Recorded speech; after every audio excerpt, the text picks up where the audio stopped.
I'm gonna handle this pure and neutral. Pure and neutral. Not taking any sides. I'm just gonna give you, and this isn't even my perception, this is just hard friggin' facts of what the entire fandom honestly needs to wake up to. Because what I'm amazed at is how we can be going into Volume 8, and yet the fandom is still so divided. Over the last few days, and I've just been on and off Discord on my way coming home from work or something. I've been on the train, look up on Discord, and it's the amount of people. One, I'm surprised there's still people going on about Adam Taurus. The dude's been dead since the end of Volume 6. Volume 7's long gone, and we're a few months away from Volume 8, and still people are jerking off to Adam fucking Taurus, and I'm just like, the dude's fucking dead. Who cares? But this is where it gets interesting. There are still people who, one, believe he's still a revolutionary, two, that think he went batshit crazy, and then there's the others who are like, oh, he abused the living shit out of Blake, he's a crazy son of a bitch. How can this fandom, with the whole Adam and Blake thing, how can there be so many different variants on what's canon? I really don't get it. I'm gonna hit you. I'm not gonna bullshit you. I'm just giving you everything. I wanted him to be a revolutionary. Back Volume 3, early Volume 4. I wanted the revolutionary as an anime fan. When you're writing a narrative and there's a side that's been oppressed, and you even see this in Full Metal Alchemist with the Ishvalans, like with Scar, there's always a radical extremist, and to some degree, there's always some form of redemption, or at least an understanding into a radical's point of view. That's practically an anime trope. The only other option is to write the radical as a psychopath, which is basically the Tyrion type character in Ruby. So you're either going the full psychopath, or you're going the revolutionary who's gone down the wrong path. It's an anime trope.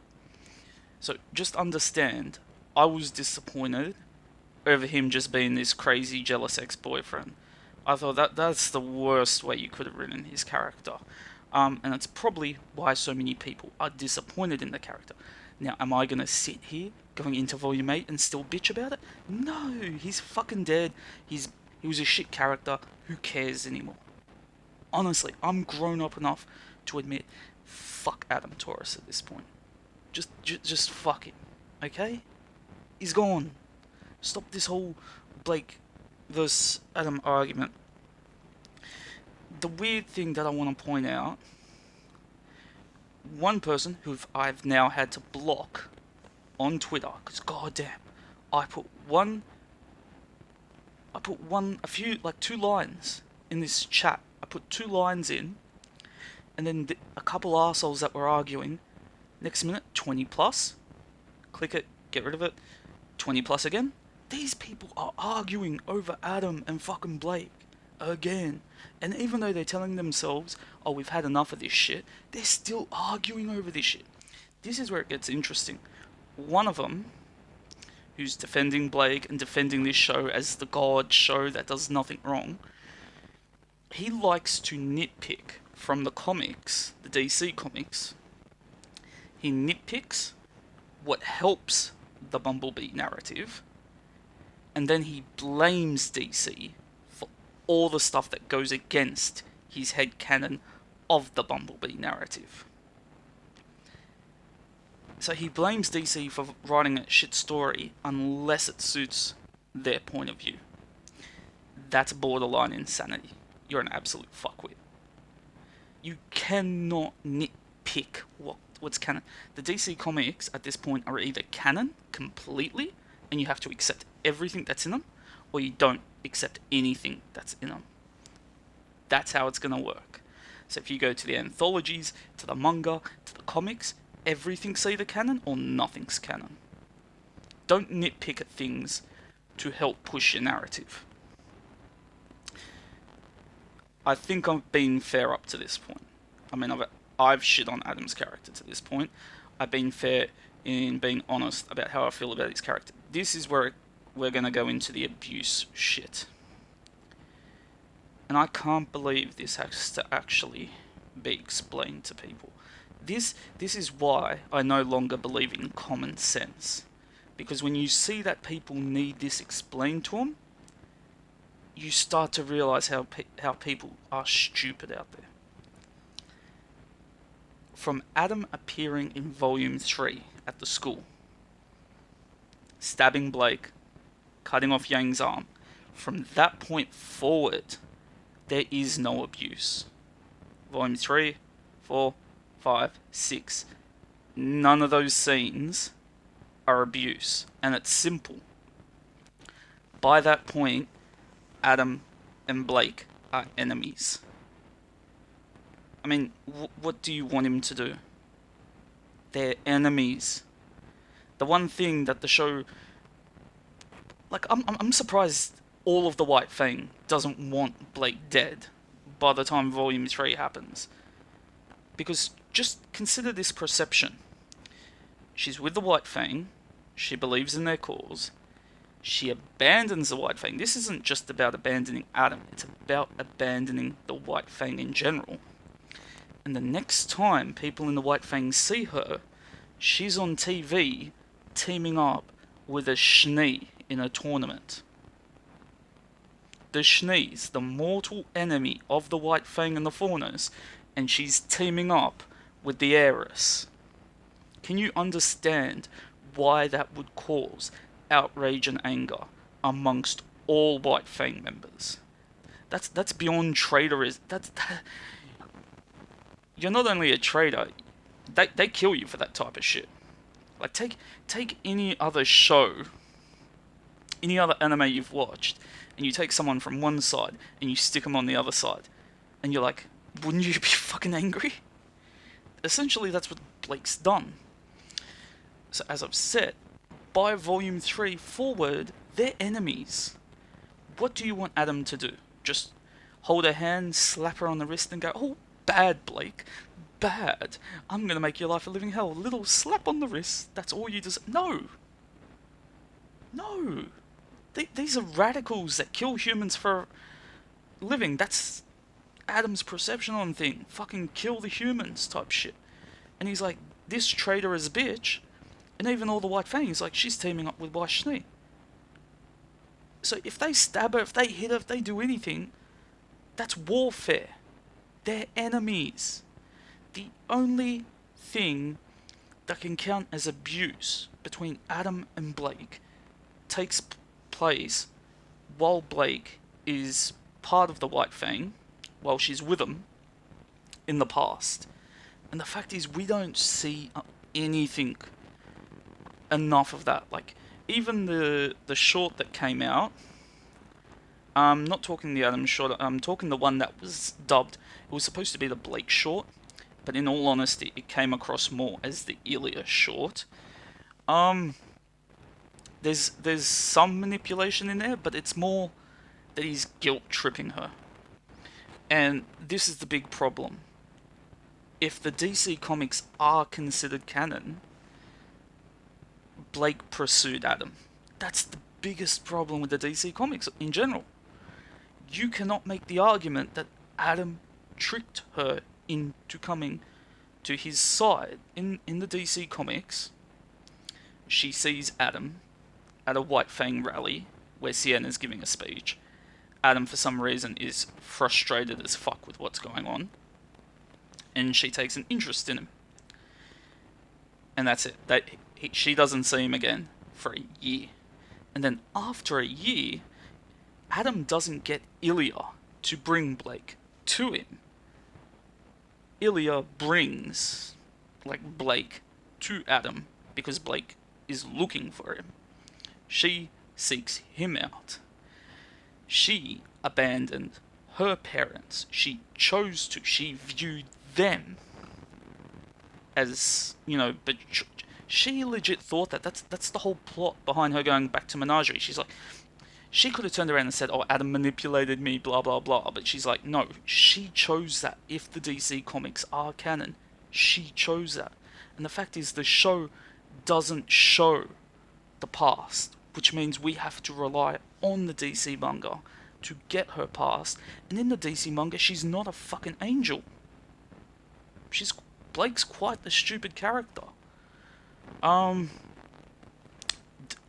this leaves the bitter taste in your mouth, because at most, Adam guilt trips her into reminding her, like he says to her, oh, your parents, gave up on the White Fang, blah, blah, blah, blah, blah, and that makes her feel guilty. Like, she initially agreed that she backed out, but over time she feels guilty about it. So he brings up the guilt trip. It's manipulation. So in terms of maybe emotional abuse, and it is emotional abuse, but it's not like crazy, psychedelic, fucking up your head, emotional abuse. It's guilt tripping. That's what he did. In terms of physical abuse, we never see it. And the goal of this video, in all honesty, is just to tell you the facts. Blake is not a victim complex. She's not a victim complex. Get over it.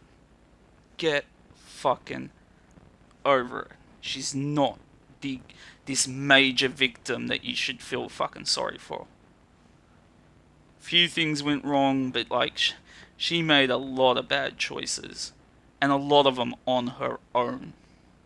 Very few of them was Adam bloody puppeteering the bitch.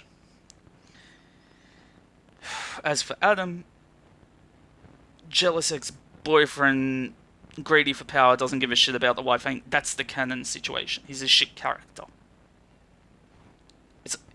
It's weird that he's written that way, because even as a villain, he's a shit villain. It's he's not a likable character by any means. Where you can watch a show and you're like, I love the villain. I mean, the villain's an absolute arsehole, but I love the villain.